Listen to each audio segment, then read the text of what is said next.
एक चुनावी वादे के तहत उन्होंने कहा कि हम सबकी व्यवस्था कर देंगे। अरे भैया, अगर आप व्यवस्था ही कर सकते थे तो इतने वर्षों से आप कोई कल के मुख्यमंत्री नहीं। ये ऐसा तो नहीं है ना कि इस आपदा के बीतने के बाद ये जो क्वारंटीन सेंटर्स खुले हैं, यह भी एक बहुत बड़ा घोटाला निकलकर सामने बिहार के लोगों के आएगा।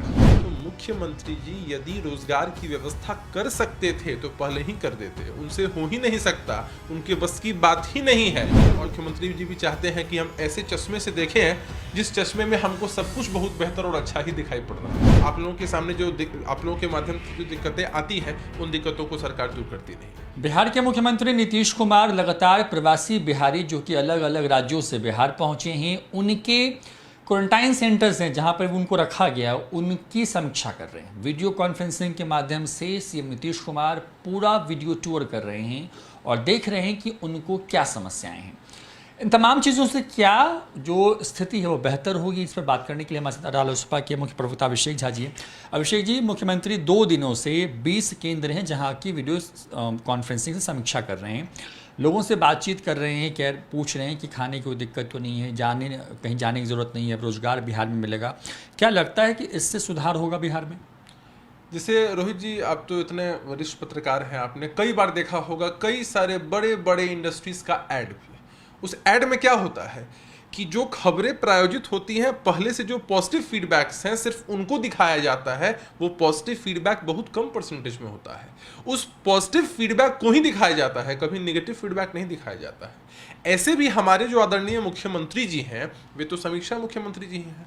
बिहार में कैसी भी आपदा आ जाए तुरंत समीक्षा बैठक हो जाती है, आउटपुट उसका कुछ नहीं निकल पाता है।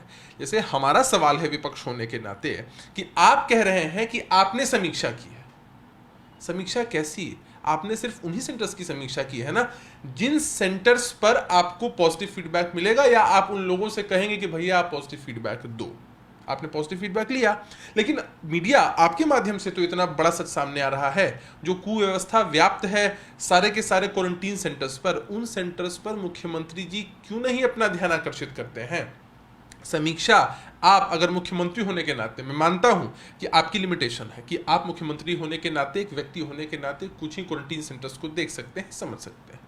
लेकिन आप एक बात बताइए, आपके इतने सारे अधिकारी हैं, इतने सारे लोग लगे हैं, बिहार का इतना इंपॉर्टेंट रेवेन्यू का पार्ट उन क्वारंटीन सेंटर्स पर मजदूरों की देखभाल के लिए खर्च किया जा रहा है, उनके रहन सहन खाने पीने के लिए खर्च किया जा रहा है, लेकिन उसके बावजूद इतनी कुव्यवस्था क्यों व्याप्त है? कहीं ऐसा तो नहीं है ना कि इस आपदा के बीतने के बाद ये जो क्वारंटीन सेंटर्स खुले हैं, यह भी एक बहुत बड़ा घोटाला निकलकर सामने बिहार के लोगों के आएगा?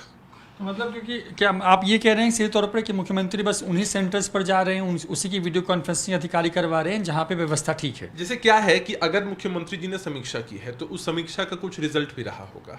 आप समीक्षा कर रहे हैं, इस बात को आपने पब्लिक डोमेन में रख दिया, अच्छी बात है, मुख्यमंत्री होने के नाते आपको करना भी चाहिए था। लेकिन इस समीक्षा का आउटपुट क्या है? इस समीक्षा का आउटपुट पॉजिटिव फीडबैक है, नेगेटिव फीडबैक है? यह सच भी तो जनता के सामने आना चाहिए था।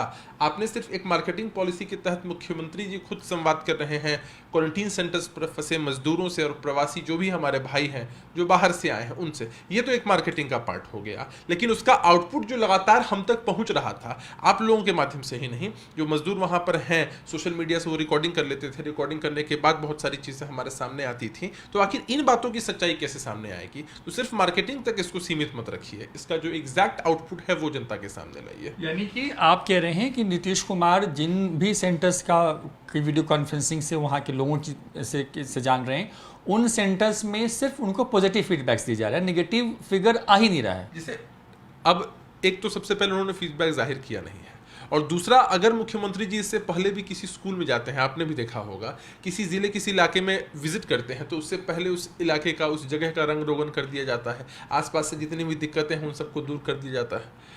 अधिकारी उसमें माहिर होते ही, और मुख्यमंत्री जी भी चाहते हैं कि हम ऐसे चश्मे से देखें जिस चश्मे में हमको सब कुछ बहुत बेहतर और अच्छा ही दिखाई पड़ रहा हो।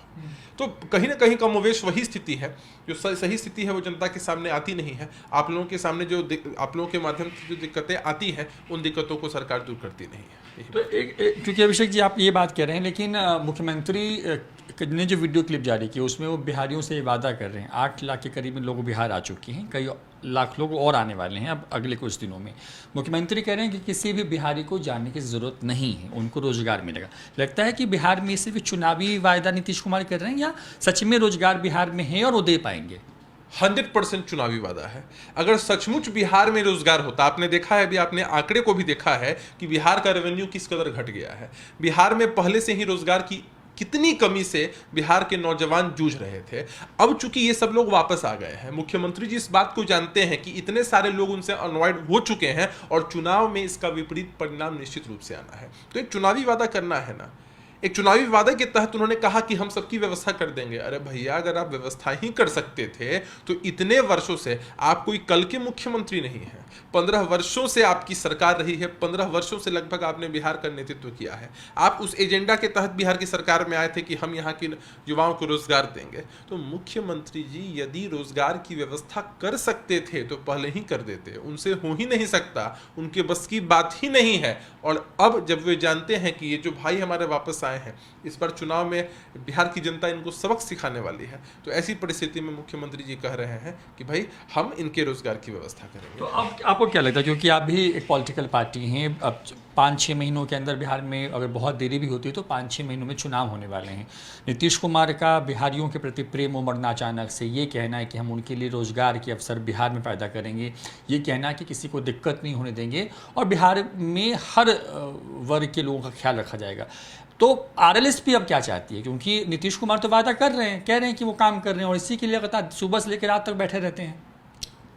जिसे हम बहुत काम करते हैं और आउटपुट 0/सन्नाटा है, तो वो काम करना ना करना एक ही समान हुआ ना एक तरह से। आरएलएसपी की अगर बात करें तो हम लगातार जनता की जो भी मांग होती है, जो भी दिक्कतें होती हैं, उनको बड़ी बुलंदी के साथ उठाते हैं।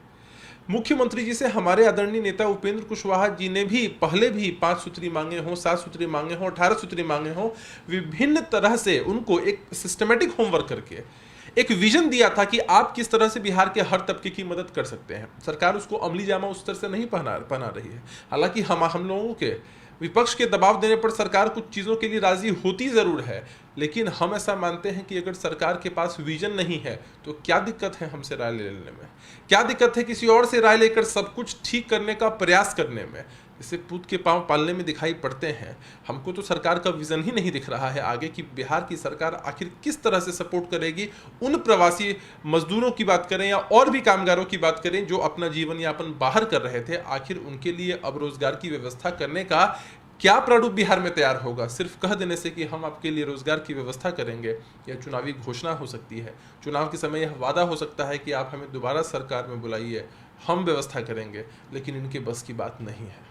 बिल्कुल, बहुत बहुत धन्यवाद अभिषेक झा जी। आरएलएसपी के मुख्य प्रवक्ता और साफ तौर पर कहते हुए नजर आ रहे हैं कि सिर्फ ये चुनावी वादा है। नीतीश कुमार की जो मीटिंग है, जो समीक्षा चलती रहती है, उसका आउटपुट कुछ नहीं आता है और इस बार बिहारियों ने मन बना लिया है कि सरकार को सबक सिखाएं। लिहाजा नीतीश कुमार झूठे वायदे करके चुनाव में अपनी ज़मीन मजबूत करने की कोशिश कर रहे हैं। सहयोगी आकाश के साथ रोहित कुमार, न्यूज़4 नेशन, पटना।